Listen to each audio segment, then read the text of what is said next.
Christmas அன்றைக்கி evening பெருசாக காலையிலேருந்து வெளியில் போகிற பிளான் இல்லை. திடீர்னு வெளியில் போகலாம் அப்படின்னு ஈவினிங்க்கு மேலே தான் கிளம்புனோம்.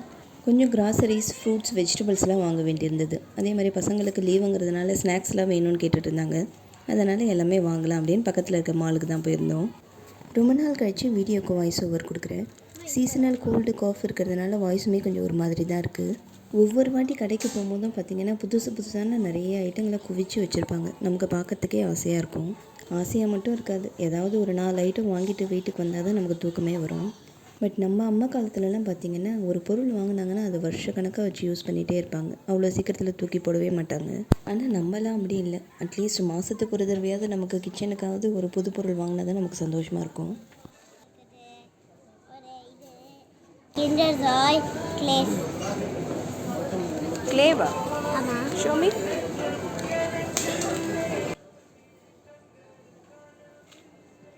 நம்ம பிரணியில் வீட்டில் சமாளிக்க முடியலையேன்னு வெளியில் கூப்பிட்டு போயிட்டோன்னா அது அதை விட கஷ்டம். ஒரு செகண்ட் ஒரு இடத்துல நிற்க மாட்டார். நம்ம என்ன வாங்கணும்னு அதை பார்க்குறதா இல்லை சார் எங்கே இருக்காருன்னு தேடுறதா அப்படின்னு நமக்கே கன்ஃபியூஸ் ஆகிடும். எப்படியோ அப்படி இப்படி சமாளித்து பில் கவுண்டருக்கு கூட்டிகிட்டு வந்துடுவோம். ஆனால் அங்கே அதுக்கு மேலே ஒரு பெரிய சோதனை இருக்குது. கடையில் எங்கெங்கே இருந்தோ தேவையில்லாததெல்லாம் கண்ணில் படுறதெல்லாம் எடுத்து பில் பேக்கில் போட்டு வச்சுருப்பாரு. அந்த திங்ஸ் எல்லாம் பில் போடாமல் அவங்க கண்ணிலையும் படாமல் கடைக்காரர்கிட்ட திருப்பி கொடுத்துட்டு வரத்துக்குள்ளே நமக்கு போதும் ஆகிடும். எப்படியோ சமாளித்து ஒரு வழியாக பில்லு போட்டு முடிச்சுட்டு வெளியில் வந்தோம். வெளியில் அழகழகாக கிறிஸ்மஸ் டெக்கரேஷன்லாம் பண்ணியிருந்தாங்க. ஸோ அங்கெல்லாம் நின்று ஃபோட்டோஸ்லாம் எடுத்துகிட்டு கிளம்பியாச்சு. பட் நம்ம பிரணியில் ஒரு இடத்துல நிற்க வச்சு ஃபோட்டோலாம் எடுக்கவே முடியாது. அவரை வீடியோ மட்டும்தான் எடுக்க முடியும். வர வழியிலே KFC இருந்தது. லேட் ஆகிட்டதுனால டின்னரும் முடிச்சிடலாம் அப்படின்னு அங்கேயே இறங்கி லைட்டாக டின்னரும் சாப்பிட்டு முடிச்சாச்சு. ஒரு குட்டி ஷாப்பிங் ஹால் தான் இது. அங்கே இருந்ததுலேயே எனக்கு பிடிச்ச க்யூட்டான சில திங்ஸ் மட்டும் வாங்கிட்டு வந்திருந்தேன்.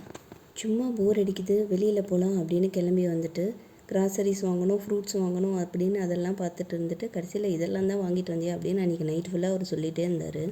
பட் நமக்கு இந்த மாதிரி அழகான திங்ஸ் எல்லாம் பார்த்தா வாங்காமல் வரவே முடியாது. இந்த மாதிரி சின்ன சின்ன அழகான விஷயங்களை வாங்கிட்டு வந்து நம்ம வீட்டை டெக்கரேட் பண்ணி வைக்கிறதுங்கிறது ஒரு பெரிய சந்தோஷம்தான் இல்லையா? என்னை பொறுத்த வரைக்கும் ஹோம் டெக்கருங்கிறது எனக்கு ஒரு பெரிய ஸ்ட்ரெஸ் பஸ்டர் தான். நீங்கள் யார் யார் அந்த மாதிரி ஃபீல் பண்ணுறீங்க, அதில் இன்ட்ரெஸ்டடாக இருக்கீங்க அப்படின்னு எனக்கு கமெண்ட் பண்ணுங்கள். இந்த க்யூட்டான திங்ஸ் எல்லாம் வச்சு நான் எப்படி டெக்கரேட் பண்ணுறேங்கிறத ஃப்யூச்சர் வீடியோஸில் பார்க்கலாம். இந்த வீடியோவை இதோடு முடிச்சுக்கிறேன். பாய்.